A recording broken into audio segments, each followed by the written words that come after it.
To celebrate the release of the Black Panther Wakanda Forever film, today here on the Blitzwinger channel, we're taking a look at every Black Panther and Black Panther related character that has appeared in a Lego Marvel video game. Let me know your top 3 favorites. There's a lot to choose from, so make sure you check out the entire video because there's some epic characters that we have gotten from the realm of Wakanda in Lego Marvel.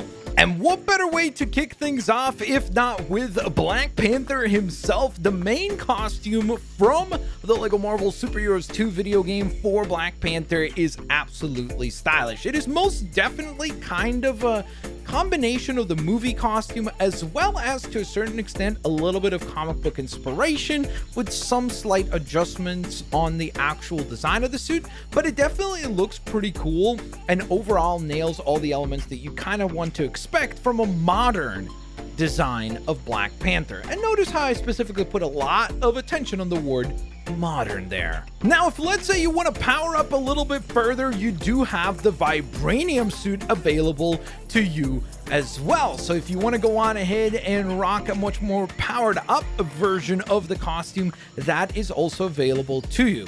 The one issue with this particular variant of the Black Panther is the fact that it seems to be inaccurate to the movies, which is what it is inspired by, because in the movie, his vibranium suit would glow purple, not this light blue sort of color scheme. Although, I gotta be honest, I kind of like the light blue design. I think it looks really nice as well. And I think it clashes a bit better with the Killmonger redesign, because I think it really does look quite cool as far as the comparison in color here. The gold and the blue, I feel like, is a little bit more of a distinct color scheme between the two of them. I've always found it, though, interesting as to why this design was blue instead of purple. And I always wondered if that was the original intended design and then they changed it up later in the movie, and obviously since the game was already far in development, they couldn't readjust it to be purple. Although I do want to still give the Killmonger design some attention because I think it looks super duper neat. In fact, I actually slightly like the Killmonger suit better as a Black Panther, more so than T'Challa's costume, which I know is probably blasphemous to say, but I just really love the black and gold color scheme. I really like the different details on the actual costume itself, and I think it turned out super duper neat.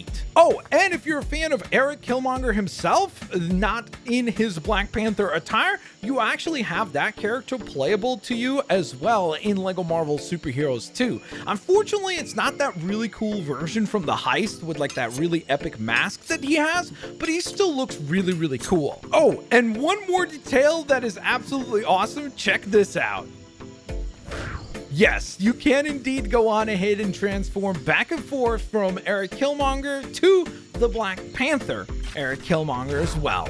Oh, and I forgot, as if there wasn't enough Lego Killmonger in the game, you can actually go on ahead and play as the comic book variant of the character as well. So once again, for all of you comic book purists, if you're a fan more of those particular designs, that is available to you also, which I think is super duper cool. The fact that we get both movie and, of course, comic book representations in Lego games. The next character we're taking a look at is from the Dora Milaje. It is Okoye, based on, of course, the first Black Panther film. Looking pretty cool. I do think that there's a couple of things that I would have changed as far as print work on the legs, maybe also on the arms, just to add a little bit more of that intricate detail from the armor or costume that they wear into the actual game. I think that would have been a really cool element to include. And I've always thought that the color scheme on her outfit is a little bit off. I think it needs to be a little bit more red or a little bit more orange. Like, for example, Nakea's costume actually does have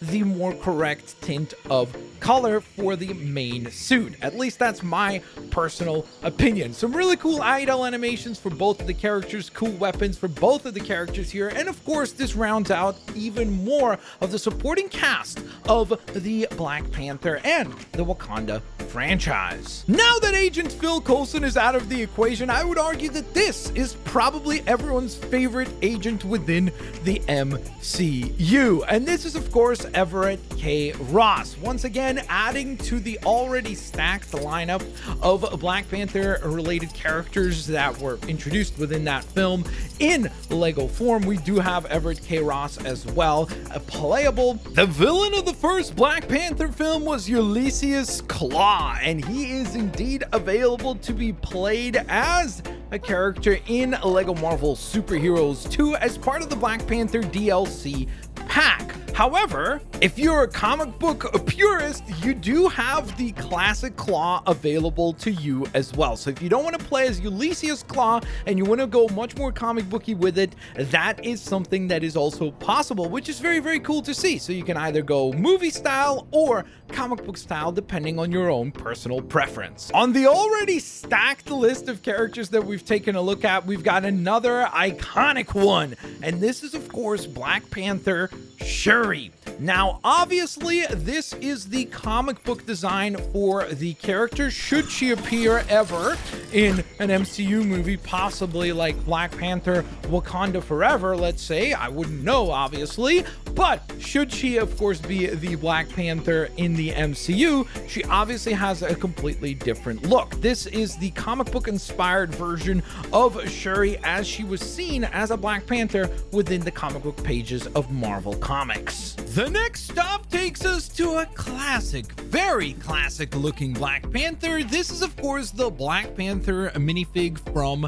the Lego Marvel's Avengers video game, which just like Lego Marvel Superheroes 2 actually received an entire DLC pack based on Black Panther and the characters from that world. So if you're a fan of the comic book aesthetic, and more importantly, even the classic comic book aesthetic for Black Panther, this is probably going to end up being in your top 3 favorites, because it is most definitely a really accurate recreation of that particular costume, even with the cape and the cowl and all of the other details that you would expect for the King of Wakanda. Just like Black Panther, Claw was not exclusive to Lego Marvel Superheroes 2, appearing in Lego Marvel's Avengers as well, although he does look a little bit goofier in my opinion. Just the helmet design itself looks a little bit goofy looking, and also his radar arm or satellite dish arm looks a little bit much more like flimsy and less menacing than it does in Lego Marvel Superheroes 2, which shows you how over time you can actually upgrade characters and make them look cooler, or at least more menacing. Next up, we have the Dora Milaje Warrior. This is yet another character from the Lego Marvel's Avengers Black Panther DLC pack. Obviously pretty cool to see that this is how far we've come, that not only do we have the named Dora Milaje characters like Okoye in Lego form, but we have also just kind of like a random character. So you really do have a pretty extravagant roster of Black Panther related characters across these different Lego Marvel titles. One of Black Panther's most iconic arch nemesis that we've taken a look at already in Lego Marvel Superheroes 2 does make an appearance in Lego Marvel's Avengers as well, and that would of course be the ever legendary Killmonger. This is of course a comic book design for the character, and once again you can see that there were some changes made to him between Lego Marvel Avengers and Lego Marvel Superheroes 2, as we saw the design for the helmet and the mane or the hair on the back looking quite a bit different, which is really, really cool to see. Once again, those slow incremental improvements for the characters. Next up, we're taking a look at a big fig. This is of course M'Baku himself. The only big fig that we're taking a look at from this particular pack, or from the Black Panther universe as a whole. None of the other characters, unfortunately, have any big fig variants or anything like that, but my goodness, it is an epic, epic design indeed. And Lego Marvel Avengers' last Black Panther related character is, of course, Shuri, once again donning her Black Panther attire, looking super duper epic. And interestingly enough, I would argue that this is probably the one character that has gotten almost no changes between her different iterations. They seem to have been kind of happy with what they designed, and so then it's much more so kind of a rinse and repeat process, almost like a Pokemon, where it's like once they've got the sprite or the design that they like, you don't really mess with it all that much going forward. And rounding out the list for Lego Marvel Avengers, it is the Civil War costume for Black Panther. I don't want to influence your guys' judgment on which one is your favorites, but as far as the modern costumes are concerned for Black Panther, this is probably my personal favorite. I've always had an affinity for this design. The only thing that could make it better is if there was print work on the legs, but beyond that, it is a phenomenal take on the Black Panther costume. And we have arguably saved the best for last, because here is the most classic of the Black Panthers, because this is the first one that we got to play as. This is, of course, Black Panther from the Lego Marvel Superheroes 1 video game, looking very comic booky, of course, and quite accurate indeed. The only problem I have ever had with this particular design, which they actually did fix on the future iteration of this very same minifig, is the fact that the black on the costume looks a little bit more like dark gray to me, like really dark gray. I almost wish that it would just have a bit more saturation on it in order to have that kind of more pop to the overall look. But beyond that, this is of course an absolute classic. So there you guys have it. Those were all the Black Panther characters from across 3 separate Lego games: Lego Marvel Superheroes 1, Lego Marvel Superheroes 2, and of course Lego Marvel's Avengers. Let me know down in the comment section below your top 3 favorites out of this particular lineup. And of course, if you're picking a costume like the classic Black Panther, make sure you indicate which game you are referring to. Thank you guys so very much for watching today's video. I hope you all enjoyed, and if you did, please don't forget to hit the thumbs up button. That would be very much appreciated. I'll catch you guys on the next one. Peace out. See you later, alligators.